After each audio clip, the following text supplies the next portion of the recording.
ठीक है, question number 21 एक बार पढ़िए तो।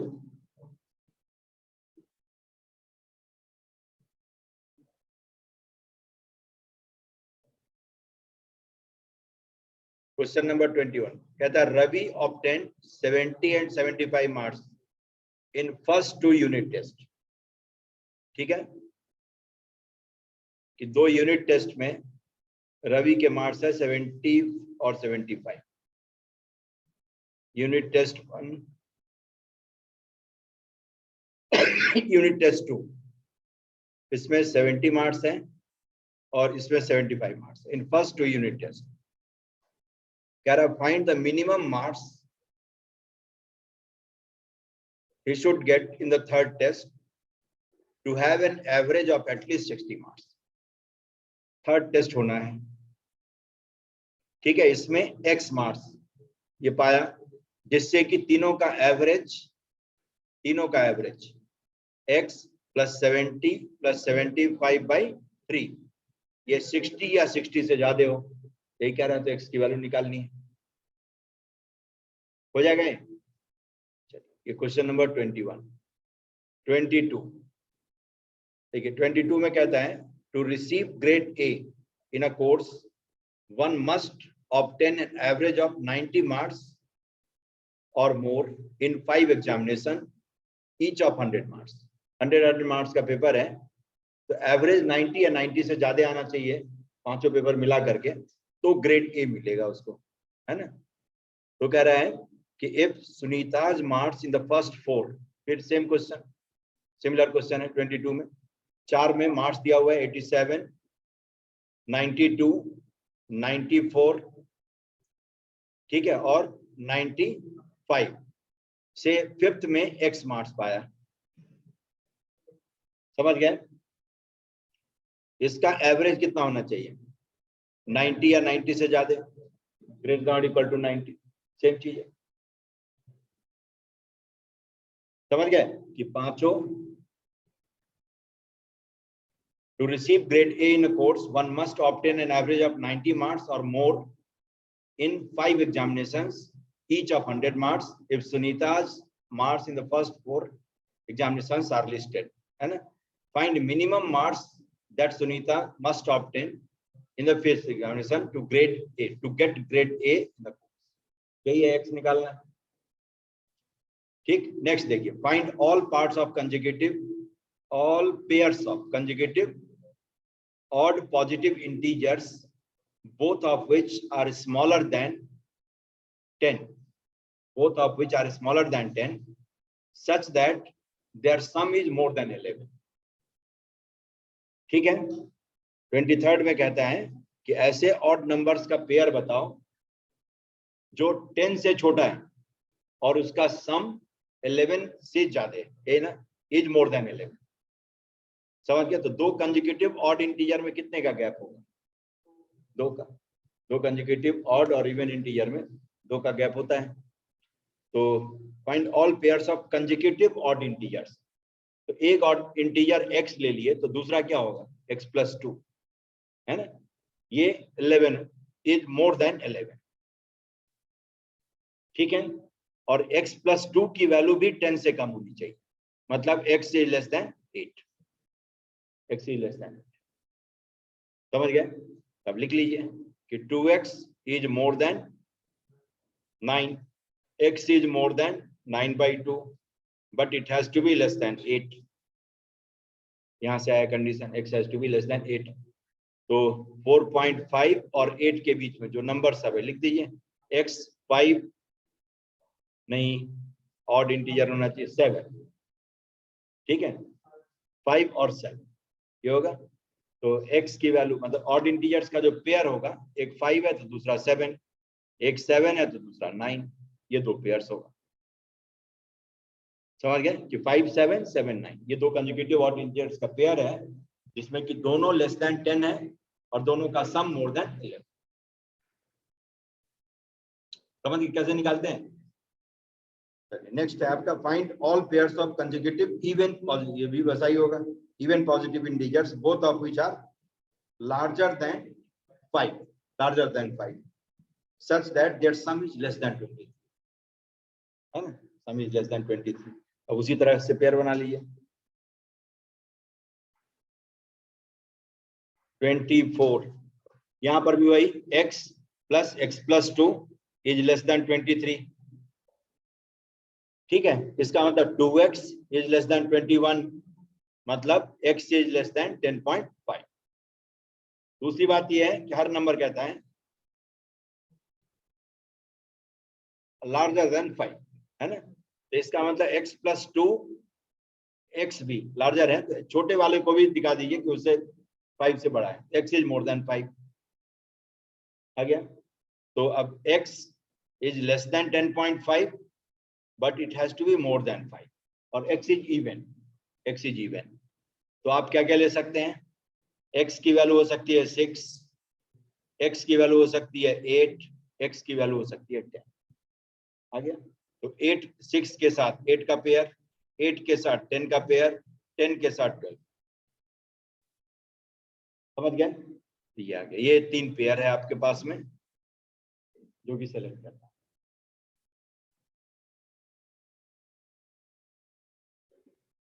समझ गए, ये वर्ड प्रॉब्लम था आपका, और कहीं है वर्ड प्रॉब्लम था, एक डिग्री फ़ारेनहाइट वर्क दिया रहता है,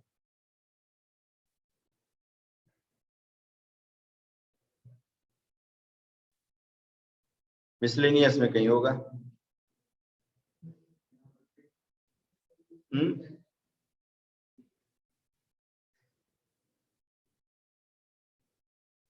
हाँ, कुछ कुछ मिलाता रहता है, सॉल्यूशन को डाइल्यूट करेगा, नहीं वो सभी होता है।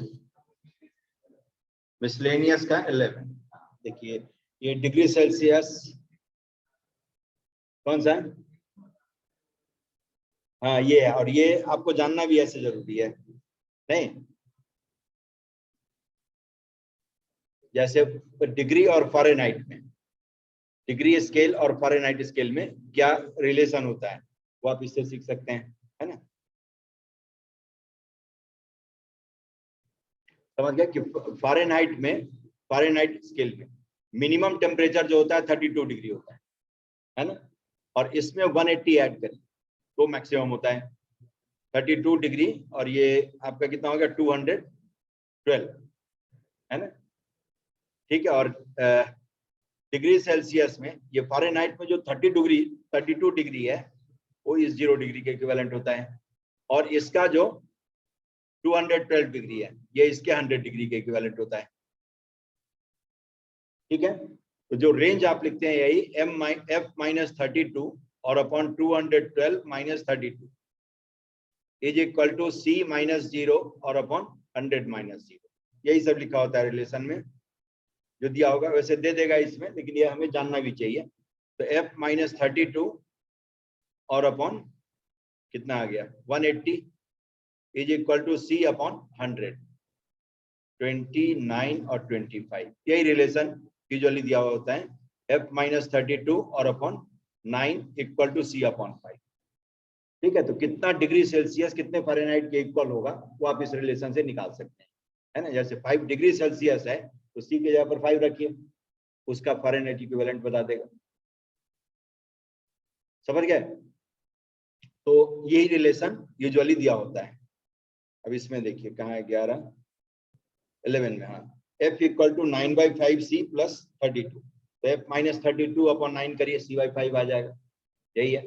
तो फ़ारेनहाइट को डिग्री में, डिग्री को फ़ारेनहाइट में चेंज कर सकते हैं। कहता है solution is to be kept between 68 degree Fahrenheit and 77 degree Fahrenheit. तो फ़ारेनहाइट का रेंज दे दिया, f दे दिया आपको 68 डिग्री से लेकर के कहां तक 77 डिग्री तक, ठीक है। तो what is the range in the temperature in degree Celsius, ठीक है, डिग्री सेल्सियस। तो फ़ारेनहाइट की वैल्यू यहां से निकाल लीजिए, f की वैल्यू वही दिया हुआ है यहाँ पर 9c अपॉन 5 एंड प्लस 32, ये this is to be in between 68 degree and कितना डिग्री, 77 डिग्री हो गया। तो अब तीनों में 32 डिग्री सब्ट्रैक्ट करिए, 32 डिग्री सब्ट्रैक्ट करेंगे कितना आ जाएगा, 36 degree. Is less then 9c/5 is less then 45 degree, है ना। अब 9 से डिवाइड कर दीजिए, है ना, 5/9 से पूरे को मल्टीप्लाई कर, एक ही बार में काम हो जाएगा। ये हो गया 5 4 जा 20 डिग्री, और ये हो गया आपका 25। तो इसका सेल्सियस इक्विवेलेंट जो है 22 25, 22 25। समझ गए। 12th क्वेश्चन में देखिए, ये भी एक वर्ड प्रॉब्लम है आपका, कुछ मिलाता उलाता है ना, ठीक है। हाँ देखिए, कहते हैं a solution of 8% boric acid is to be diluted by adding a 2% boric acid solution to it. हाँ, केमिस्ट्री में भी इस सब चीज का यूज होता है। तो फिजिकल केमिस्ट्री मैथमेटिक्स ही है, फिजिकल केमिस्ट्री मैथमेटिक्स है, सिर्फ आपको ये पता होना चाहिए कि क्या क्या करना है, तो करना आपको है ना। ये नहीं केमिस्ट्री वाले सर कुछ करेंगे, उसमें आपको करना होगा। समझ गए। तो फिजिकल केमिस्ट्री ऑलमोस्ट फिजिक्स और मैथमेटिक्स का मिक्सचर है, उसमें बस एक बेसिक कॉन्सेप्ट जो होता है, जो उसका मीनिंग है, वो सब आप दिमाग में रखिए, बाकी तो अपना आपका है, मैथमेटिक्स वो करेगा। जैसे देखिए यही सब कुछ मिलाएगा, डाइल्यूट करेगा, कंसंट्रेट करेगा, नहीं। और जो 2% 8% दिया होता है, तो 8% का मतलब क्या है, पर सेंचुरी, 100 में 8, 100 में 8, 8%, 8 पर सेंचुरी, सेंचुरी में 8। अब वो कहेगा मास में कहा तो 100 kg में 8 kg, वॉल्यूम में कहा तो 100 में 100 लीटर में 8 लीटर। समझ गए। इस तरह से कुछ बताया होगा, क्या सेंचुरी, क्या किस चीज में लेना है, 100 क्या लेना है, 100 किस में, 8 क्या, ये बता देगा आपको, ठीक है। तो ये कह रहा है कि a solution of 8% boric acid is to be diluted by adding 2% boric acid solution. The resulting mixture is to be more than 4% but less than 6% boric acid. ठीक है। If we have 640 liter of 8% solution, how many liters of the 2% solution will have to be added? ठीक है, चलिए देखिए आप, जैसे आपके पास में जो दिया हुआ है क्वेश्चन नंबर 12, 8% बोरिक एसिड ये दिया हुआ है, इसका कितना वॉल्यूम है, अंत में दिया हुआ था 640 लीटर, ये 640 लीटर हमें दिया हुआ है। समझ गए। 2% बोरिक एसिड, इसका x लीटर हमें मिलाना है, कितना मिलाना है ये पूछ रहा है आपसे, है ना। किसके लिए, तो the mixture is to be more than, mixture का कंसेंट्रेशन जो है, mixture is to be more than कितना परसेंट, 4%, बट लेस देन 6%, ये होना चाहिए। इसके लिए x की वैल्यू कहता है बताओ, ठीक है। चलिए 100 लीटर में 8 लीटर बोरिक एसिड है इसमें, है ना। तो 640 लीटर में कितना होगा, 8/100 इंटू 640, ठीक है। मिक्सचर का कंसेंट्रेशन मैं निकालता हूं, मिक्सचर का कंसेंट्रेशन, ठीक, 8/100 और इंटू 640, ठीक है, प्लस 2/100 और इंटू x हो गया, डिवाइडेड बाय 640 प्लस x, ठीक है, इंटू 100, दिस इज परसेंट। समझ क्या मैंने किया, total volume of boric acid और upon total volume of the mixture, क्योंकि 640 लीटर था ये वाला, x लीटर हमने इसमें मिलाया, तो टोटल वॉल्यूम हो गया 640 प्लस x। तो कंसेंट्रेशन ऐसे ही आप निकालते हैं, सॉल्यूट और अपॉन सॉल्यूशन, है ना।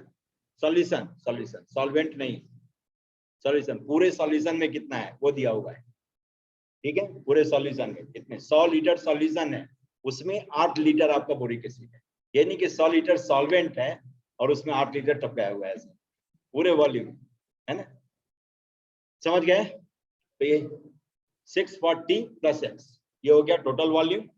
उसमें आपका जो सॉल्यूट था वो ऊपर में लिखा हुआ है, इनटू 100 कर दें तो इतना परसेंट सॉल्यूशन, समझे, बोरिक एसिड का कंटेंट जो कंसेंट्रेशन, ठीक है।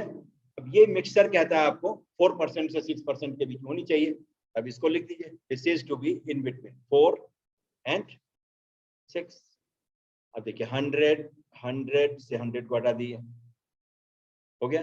देखिए 640 प्लस एक्स है और ऊपर में आपका है, हाँ 2 भी जाएगा, 2 कॉमन लेकर के हटा दीजिए, 2 is less than 4 into 640 plus x और upon 640 plus x is less than 3। आ गया। अभी जो हमने सीखा उसका यूज कर सकते हैं आप। देखिए 2 इज लेस देन, इसको आप लिख सकते हैं 3 इंटू 640 और upon x plus 640 and plus 1 is less than 3। आ जाएगा।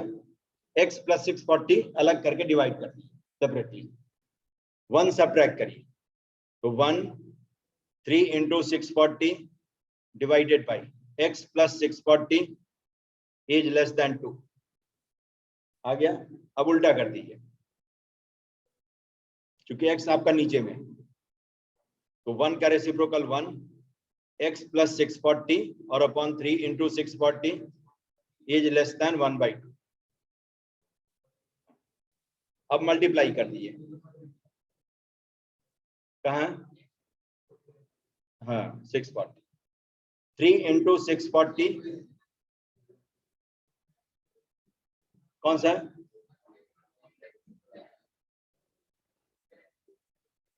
अच्छा ये, हाँ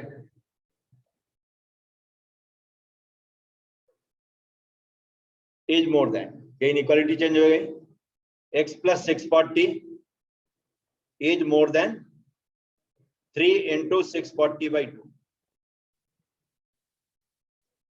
ठीक है। अब तीनों में 640 सब्ट्रैक्ट करिए, तो 2 into 640 is more then x is more than half into 640, 3/2 minus 1 हो गया, तो 320 और ये आपका 1280 आ गया। 1280 is more then x is more then 320। तो जो सेकंड है आपका उसका कंटेंट इतना होना चाहिए, 320 से लेकर के 1280 के बीच, तब जाकर के आपके मिक्सचर का कंसेंट्रेशन 4 to 6% होता है। समझ गए वर्ड प्रॉब्लम 2। और बताइए, और इसमें बताइए कौन सा मैं करूँ, जो सब तो ऐसा ही है? और कुछ सब एक एक लाइन लिखना है, सिर्फ दिमाग शांत होना चाहिए, बस इतनी ही जरूरत है। ये नहीं कि आंसर क्या होगा, आंसर क्या होगा, आंसर तो आएगा अपने आप में, लिख के आएगा आंसर क्या होगा। ठीक है, अपना तफरी नहीं मचानी है, जो कहता है उतना करते जाते हैं। कंसेंट्रेशन निकालने का तरीका समझ गए, मेन ये सब काम भी देगा, यही सब काम देता है। मिला दिया कहीं पर छटपटाने लगते हैं क्या मिला दिया, मिलाएगा नहीं तो क्या करेगा, क्या पूछेगा, कुछ ना कुछ यही सब पूछेगा ना, कंसेंट्रेशन बढ़ाएगा घटाएगा, है ना। तो 6 पॉइंट, पेज नंबर बताइए,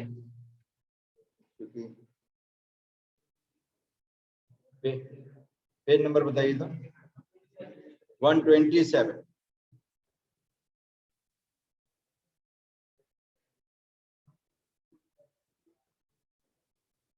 हाँ 127 में इनइक्वालिटी है ना, ये solve the following inequalities graphically in 2 dimensional plane. ठीक है, ये तो आपको स्ट्रेट लाइन के साथ ही आता है, अब तो ये सब पूछना ही नहीं चाहिए। क्यों नहीं पूछना चाहिए, तो देखिए कौन सा बताइए, कौन सा क्वेश्चन है, कौन कितना नंबर बताइए, बोलिए। थर्ड 6.2 का, ये स्ट्रेट लाइन में तो पूरा यही करते ही हैं, बाइसेक्टर पढ़ाने से पहले तो यही किया था। 3x plus 4y less than और इक्वल टू 12, है ना, थर्ड क्वेश्चन। तो आप क्या करिए, 3x plus 4y equal to 12 plot करिए, लाइन को आप प्लॉट करिए, और लाइन को प्लॉट करने के लिए 2 पॉइंट चाहिए।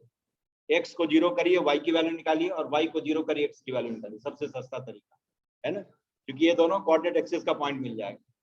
ठीक है, तो y को 0 कर दें तो x की वैल्यू 4, तो 4,0, और x को 0 कर दें तो y की वैल्यू 3, 0,3। इन दोनों को ज्वाइन करने वाली लाइन अपनी ये है। ठीक है, लाइन की खास बात होती है कि एक साइड के सारे पॉइंट के लिए एक्सप्रेशन का साइन सेम होता है। तब इस इनइक्वालिटी को देख लीजिए कि इस लाइन के जिस साइड में ओरिजिन है उस साइड ये इनइक्वालिटी वैलिड है कि नहीं। सबसे आसान कोऑर्डिनेट यही है 0, 0। तो देखिए 0 + 0 इज लेस देन और इक्वल टू 12, बिल्कुल सही बात। तो जिधर में ओरिजिन है उस साइड करेंगे, तो अपना इनइक्वालिटी जो है ये वाली। समझ गए। तो स्ट्रेट लाइन में जैसे ही आप बाइसेक्टर पढ़ते हैं तो उस समय तो यही पहले करते हैं, ये हो गया, और अपोजिट साइड में अपोजिट होगा, है ना। और बताइए कौन सा, और कोई बताइए। 7 है आपका, है ना। 7 देखिए, 7 जो है आपका क्या है, -3x + 2y ग्रेटर देन और इक्वल टू -6।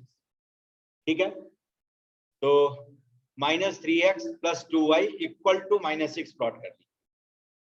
ठीक है, y को 0 कर दें तो x की वैल्यू आ जाएगी 2, तो 2,0।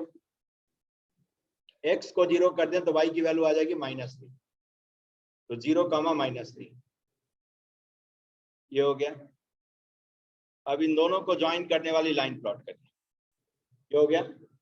अब देखिए इस लाइन के जिस साइड में ओरिजिन है ना, उधर के लिए इस इनइक्वालिटी को टेस्ट करें। तो 0 + 0 इज ग्रेटर देन और इक्वल टू -6, बिल्कुल सही बात है ना, इसमें रखना है। इसका मतलब जिधर में ओरिजिन है उस साइड का, गलत होता तो दूसरे साइड में, जिधर ओरिजिन नहीं है उस साइड का रीजन, ये वाला रीजन आ गया। इसका ऐसे सेट करिए, यही ग्राफिकल सॉल्यूशन है इस इनइक्वालिटी का।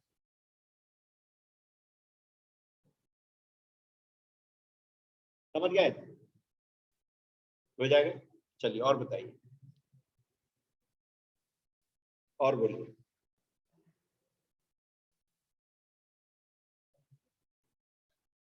हो गए लीनियर इनइक्वालिटी।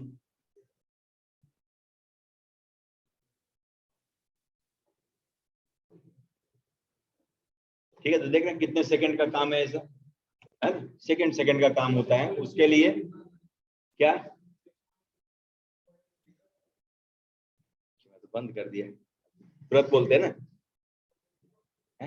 6.3 का क्वेश्चन बता दीजिए।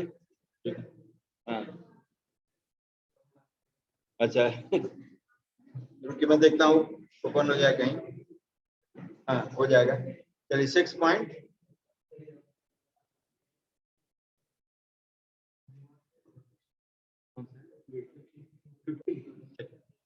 मैं लिख लेता हूँ फिर बुक ले जाइए आप, है ना।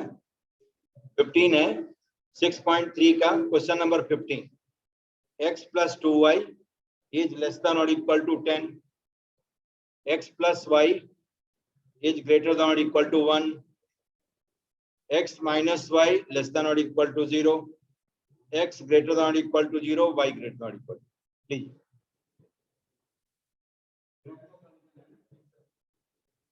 प्लॉट करिए सब। ठीक है, सारे इनइक्वालिटी को इक्वेशन में पहले बदल दीजिए। x + 2y इक्वल टू 10, आपको ये प्लॉट करना है। x - y इक्वल टू 0, ये प्लॉट करना है। x + y इक्वल टू 1, ये प्लॉट करना है। और x ग्रेटर देन और equal to 0, y greater than और इक्वल टू 0 का मतलब फर्स्ट क्वाड्रेंट। बस हो गया। तो फर्स्ट क्वाड्रेंट में इस इनइक्वालिटी को सेटिस्फाई करने वाला कौन सा रीजन है ये पता करना है। चलिए यहीं से शुरुआत करता हूं। x + y इक्वल टू 1, ये लाइन हो जाएगी 1, 0 और 0, 1। ठीक है, ये वाली लाइन हो गई। Next x + 2y equal to 10, तो 0,5 और 10,0।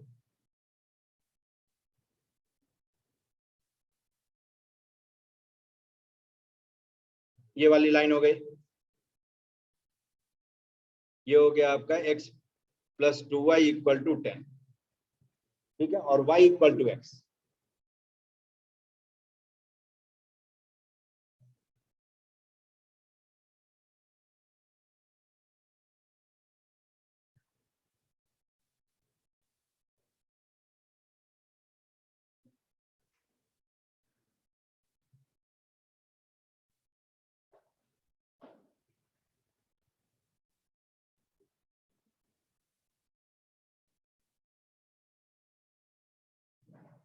ठीक है, ये हो गया आपका x - y = 0। अब चलिए अब इनइक्वालिटी सेट करता हूं, है ना। तो सबसे पहले यहीं से शुरू कर दीजिए, x - y < ≤ 0। तो 1, 0 इस लाइन के इस साइड में है ना, रख करके देखिए। तो 1 - 0 < ≤ 0, बिल्कुल गलत बात। तो जिधर में 1, 0 नहीं है उस साइड का रीजन, तो इधर आइए। देखिए, चलिए कम से कम सही गलत की पहचान हो रही है धीरे धीरे, है ना। पढ़ना शुरू करेंगे तो ऐसे ही सही गलत की पहचान हो जाएगी। जो हम करते थे वो ठीक था, या जो अब कर रहे हैं वो ठीक है? दोनों ही ठीक है। हाँ वो तो है ही, वो ज्यादा ठीक है, वो ज्यादा ठीक था, इसमें तो समय भी खराब होता है ना। देखिए ये आ गया ये, और चूंकि हमें फर्स्ट क्वाड्रेंट में ही रहना है तो इसलिए मैंने बाउंड्री को दहलीज को क्रॉस नहीं किया, है ना। y > 0 ही रखना है, x > 0 ही रखना है, तो इसीलिए y के लेफ्ट साइड में नहीं आया, x के नीचे नहीं था, ठीक है, क्योंकि इसका ख्याल करना है, इस लिमिट के अंदर में रह करके ही मैं सेट करता हूँ। दूसरा देखिए, x + 2y < <10, ये वाली लाइन है, इसके जिस साइड में ओरिजिन है, अब उसको जरा देख लीजिए, इसमें 0, 0 डाल के देखिए, 0 + 0 < < 10, बिल्कुल सही बात। तो जिधर में ओरिजिन है उसी साइड का रीजन, लेकिन पहले व्हाइट वाला जिधर सेट हो चुका है उसी में सेट करना है, क्योंकि सबका कॉमन सॉल्यूशन चाहिए। तो देखिए ये इधर इंटरसेक्शन, ये ठीक है, ये आ गया इस साइड का रीजन। अब आइए, अब लास्ट है आपका x + y > 1। अब जरा इसमें भी 0, 0 डाल के देखिए, तो 0 + 0 < > 1, बिल्कुल गलत बात है ना, ये सही निकला, ये झूठ निकला, है ना, यही सब है। तो इसका मतलब इसके जिस साइड में ओरिजिन नहीं है उस साइड का रीजन इधर का आ गया, ये इधर का रीजन। तब तो क्लियर हो गया कौन सा है, यही वाला रीजन, ये आपका फिजिबल रीजन, ये वाला रीजन है जो सॉल्यूशन बनाएगा।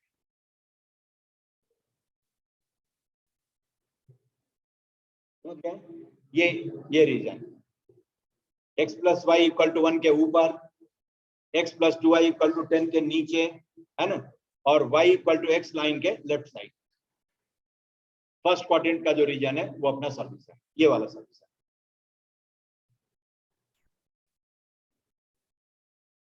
हो गया, हो जाएगा ऐसा। क्योंकि इनइक्वालिटी जितनी भी है उसको इक्वेशन से चेंज करके पहले लाइन प्लॉट करिए, और लाइन के लिए सबसे आसान तरीका x0 y की वैल्यू, y0 x की वैल्यू, 2 पॉइंट मिल गया दोनों एक्सिस का, फटाफट ज्वाइन करिए।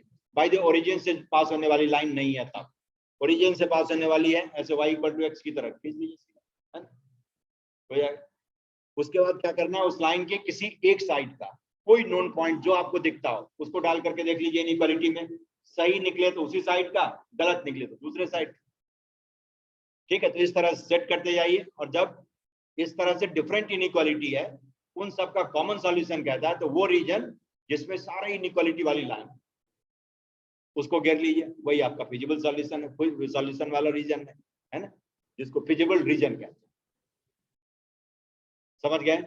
आगे चल करके अब कहेगा इसी में किसी चीज की मैक्सिमम मिनिमम वैल्यू बताओ, तो इन कॉर्नर पॉइंट्स पर निकालते हैं। 12th में यही करना है, 12th में एक 6 मार्क्स का क्वेश्चन इसी से आता है, हाँ 6 मार्क्स का होता है, जिसमें इन कोने पर वैल्यू निकालते हैं, एक्स और वाई, ये कोने का है, उसको यूज करके किसी एक्सप्रेशन की कहेगा मिनिमम या मैक्सिमम वैल्यू बताओ, तो मिनिमम जो भी है वो मिनिमम होगा, मैक्सिमम जो है वो मैक्सिमम होगा। जैसे आपको दे दिया, कहता है यही कंडीशन है, कहता है find maximum value maximum value of 3x plus of 5y under given condition, ये दे दिया। ये 12th का हो गया, समझ गए? 12th का क्वेश्चन हो गया, जो 6 मार्क्स का क्वेश्चन पूछता है, लास्ट में रहता है पूरे 6 मार्क्स का।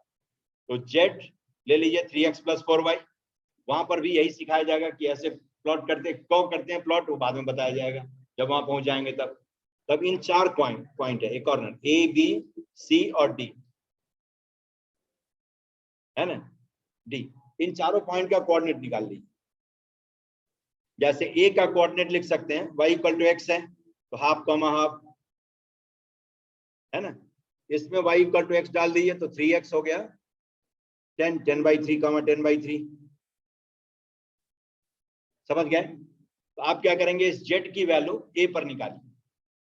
a पर हाफ कॉमा हाफ है तो 3/2 और प्लस 5/2 4, b पर निकालिए 10/3, सॉरी 10 हो गया सीधा, या 30/3 लिख लीजिए, 30/3 एंड प्लस 50/3 है ना, कितना आ गया 80/3। ये सब चालाकी होती है, ये नहीं कि एक बार 3 काट करके फिर 3 से मल्टीप्लाई कर, डिनोमिनेटर सेम रहे तो रहने दीजिए, उसको जल्दीबाजी नहीं दिखाते हैं कि हमें डिवाइड करने आता है, फिर डिवाइड करने आता है तो मल्टीप्लाई करने भी आता होगा, वो भी करवा देता है। एक ही काम आप 2 बार करते हैं, एक बार काटते हैं फिर मल्टीप्लाई, वो नहीं करना है। सी, ठीक है, सी आपका 0,5 तो कितना आ गया 25, 0 प्लस 25। डी आपका आ गया 0,1 तो 5, 0 प्लस 5 है ना, इक्वल टू हो गया 5। अब देखिए, अब इन तीनों में मैक्सिमम वैल्यू कौन सी है, 3 2 6 बी, ठीक है। तो z is maximum at b, तो कहेगा z is maximum at x equal to y equal to 10/3। ये 12th में पूछा जाएगा आपसे। लीनियर प्रोग्रामिंग प्रॉब्लम्स उस समय कहते हैं, उसको LPP के नाम से जाना जाता है। ऐसी लीनियर इनइक्वालिटी होती है, उससे फिजिबल लीनियर पता करते हैं, ऐसे ही कॉर्नर पॉइंट पर उसकी वैल्यू निकालते हैं। मैक्सिमम पूछा तो जो सबसे ज्यादा है, सबसे बड़ी वैल्यू वो मैक्सिमम वैल्यू हो गई, और जो सबसे छोटी वैल्यू वो मिनिमम, समझ गए? तो लीनियर प्रोग्रामिंग प्रॉब्लम के नाम से जाना जाता है, जिसका फाउंडेशन अभी ले होता है ना, 11th में ही सीखते हैं। हो जाएगा ऐसा? चलिए, और कोई 11th में बचा हुआ है टॉपिक, ये बताइए। ऑनलाइन ऑफलाइन, दूर वाले लोग बताइए, और किसी का कोई टॉपिक है जो रह गया हो? नहीं सर, सब हो गया, ठीक है। तो अगले दिन से आगे की कार्रवाई शुरू करूं। अब तो ठीक है ना, अब 11th का डर तो नहीं होगा ना? 11th का ही पढ़ाएंगे, अब 11th तो बहुत इतना पढ़ना है, इतना है ना। ये अभी स्कूल के लिए समाप्त किया, पढ़ाई समाप्त नहीं हुई 11th की। अभी कोनिक सेक्शंस पढ़ना है, फिर से पढ़ना है ना। कोनिक सेक्शन का तो डॉक्यूमेंट्री था वो, है ना, वो प्रोमो पैकेज था, है ना। ठीक है, मेन जो है फिल्म अभी बहुत बहुत लंबी फिल्म है, तो उसको बताओ, ठीक है। तो मिलते हैं फिर नेक्स्ट क्लास में। सर्कल में आपका कुछ है, रेडिकल एक्सिस पढ़ा था हमने, क्वेश्चन कराने, ठीक है, ठीक, रेडिकल एक्सिस अभी बचा हुआ है, ठीक है, तो उस पर चर्चा करूंगा, समझ गए? और जो आपको कुछ हो ऐसा तो लेकर के आइएगा।